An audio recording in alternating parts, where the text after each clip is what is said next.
प्यारे बच्चों, good morning. ये अपना सोशल का पहला चैप्टर है, मैं आप लोगों के लिए बना रहा हूँ फास्ट रिव्यू के अंदर। समय की कमी को देखते हुए आप लोग जो खाली सुन लेंगे, अपने दोस्तों को शेयर कर दीजिए, चैप्टर आपको समझ में आ जाएगा। तो ये जो है ये सोशल का है, जिसका नाम है हिंदी में आप हम कहेंगे संसाधन और विकास, रिसोर्सेज एंड डेवलपमेंट। और यह पूरा का पूरा चैप्टर हमारे रिसोर्सेज से रिलेटेड है। संसाधन क्या होते हैं? संसाधन वे वस्तुएं हैं, वे चीज़ें हैं जो मानव की आवश्यकताओं को पूरा करने में सहायक होती हैं और जिनका उपयोग तकनीक की सहायता से, मीन्स टेक्नोलॉजी की सहायता से किया जाता है।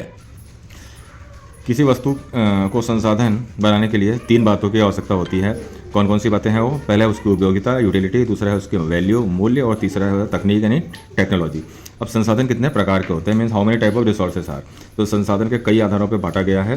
पहले हाँ, यहाँ पे हम बांटते हैं पहले कि उत्पत्ति के आधार पे, on the basis of origin.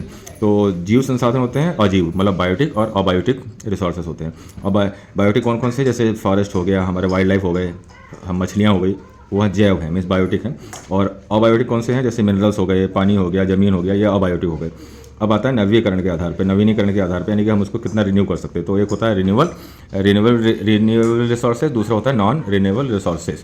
तो रिन्यूएबल रिसोर्सेज क्या हैं कि जैसे मतलब वाटर है, सोलर एनर्जी है, विंड एनर्जी है, ये रिन्यूएबल है, इनको हम रिन्यू कर सकते हैं, मतलब ये कभी ख़त्म नहीं होगी, चलती रहेगी। जबकि नॉन रिन्यूएबल रिसोर्सेज है, जैसे कोयला है, पेट्रोल है, ये ख़त्म हो जाएंगे, इनका स्टॉक लिमिटेड है।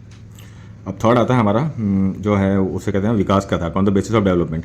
तो बेसिक डेवलपमेंट के आधार पर पहला तो होता है संभावित संसाधन, दूसरा होता है विकसित संसाधन, तीसरा होता है भंडारित संसाधन, और चौथा होता है संचित संसाधन। संभावित मीन्स एक्सपेक्टेड, विकसित मीन डेवलप्ड, भंडारित means stored, and last one is संचित मीन्स कंजर्व्ड। ठीक है ना। तो ये चार प्रकार के रिसोर्सेज हमने बांटा है। फिर स्वामित्व के आधार पर, on the basis of ownership के आधार पर पर्सनल व्यक्तिगत, दूसरा सामुदायिक कम्युनिटी, तीसरा राष्ट्रीय नेशनल, चौथा अंतर्राष्ट्रीय मीन्स इंटरनेशनल। बीच बीच में मैं आपको एक इंपॉर्टेंट बता दूंगा बात। वो बात ये है कि सबसे इंपॉर्टेंट रिसोर्सेज दुनिया का क्या है? तो सॉयल है। Soil the most important renewable resources. ये नेचुरल है और इसके अंदर ही सारे हमारे प्लांट्स उगते हैं, जंगल उगता है, जो कि बहुत इंपॉर्टेंट है। इसको बनने में मतलब कितना समय लगा ये कोई नहीं बता सकता एग्जैक्ट। ठीक है। अब आता है संसाधन के नियोजन करने का अर्थ क्या है, मतलब रिसोर्स प्लानिंग। तो इसको हम किस तरीके से यूज़ कर सकते हैं? सही तरीके से यूज़ करना चाहिए, संतुलन बैलेंस बना के रखना चाहिए और कंटिन्यू यूज़ करते रहना चाहिए। अब भारत में संसाधन नियोजन की आवश्यकता क्यों है? क्योंकि संसाधन को असमान वितरण है और अत्यधिक जनसंख्या है, संसाधनों का अंधाधुंध दोहन हो जाए और भविष्य के लिए भी, भविष्य की पीढ़ियों के लिए भी संसाधन की जरूरत पड़ती रहेगी। फिर भारत में संसाधन नियोजन की आवश्यकता हो गई खत्म। अब आता है संसाधन नियोजन के चरण कौन कौन से हैं, कितने स्टेप में हम संसाधन नियोजन कर सकते हैं। संसाधन नियोजन करने के तीन स्टेप्स हैं। पहले है संसाधनों की पहचान करना और उनका सर्वेक्षण करना, मीन सर्वे करना। दूसरा है टेक्निक, जो उसके लिए सही टेक्निक है उसका इस्तेमाल करना। तीसरा है विकास योजनाओं को क्रियान्वयन करना, मतलब उसको लागू करना, ये गवर्नमेंट का काम है। अब आता है भूमि संसाधन। भूमि संसाधन मतलब लैंड रिसोर्सेज। भूमि संसाधन एक महत्वपूर्ण प्राकृतिक संसाधन है और भारत में भूमि का उपयोग बहुत तरीके से किया जाता है। खेती के लिए किया जाता है, जंगल के लिए किया जाता है, कई बंजर भूमि भी होती है जिसे हम बैरन लैंड कहते हैं, और जहाँ पे कुछ उगता नहीं है। और फिर नॉन एग्रीकल्चरल लैंड भी होते हैं जहाँ पे खेती नहीं की जा सकती है, उसके लिए किया जाता है। अब भूमि क्षरण मतलब जो लैंड खराब होता है, हमारा कोरोजन होता है, उसके कई रीजंस के हैं। क्या है? पहले जंगल की कटाई कर देना, ठीक है ना, जैसे कि डिफॉरेस्टेशन कहते हैं, ओवर ग्रेजिंग, बहुत अधिक जानवरों को चराना, खनन करना, माइनिंग और इंडस्ट्रियलाइजेशन, औद्योगिकरण, इसके रीजंस हैं। इसके बाद आता है भूमि संरक्षण के उपाय क्या क्या है।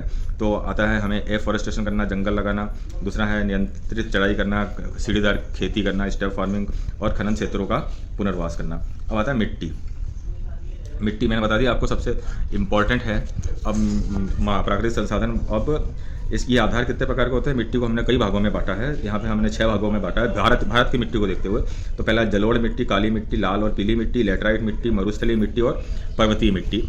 इन सारे का डिटेल जो है अभी हम, इतना टाइम नहीं है कि नहीं तो वीडियो लंबा हो जाएगा, थोड़ा थोड़ा सा आप नाम से ही पता पड़ जाएगा और आप इसको देख सकते हैं। बाद में आता है मृदा अपरदन, दैट इज सॉइल इरोजन। जल और पवन मतलब पानी और हवा की सहायता से, पानी और हवा की सहायता से जो होता है, हालांकि हमारे लिए सहायता नहीं करते, हमारे लिए नुकसान पहुंचाते हैं, इसका होता है मृदा अपरदन। मृदा अपरदन के उसको रोकने का उपाय क्या है, what is the methods of soil conservation. तो इसके लिए पेड़ लगाइए ज़्यादा से ज़्यादा, और पट्टीदार खेती करनी चाहिए हमें, स्टेप फार्मिंग, बांध बनाना चाहिए, नालियाँ बनाना चाहिए, गलीज बनाना चाहिए। तो इससे क्या होगा कि हमारे जो मृदा है, जो मिट्टी है, वो बची रहेगी। तो अब लास्ट आता है हमारे पास सस्टेनेबल डेवलपमेंट, मीन्स सतत विकास, कंटिन्यू विकास हम कैसे कर सकते हैं। सतत विकास का आधार है वर्तमान आवश्यकताओं को पूरा करना बिना भविष्य की पीढ़ियों के आवश्यकताओं को समझौता किए हुए। मतलब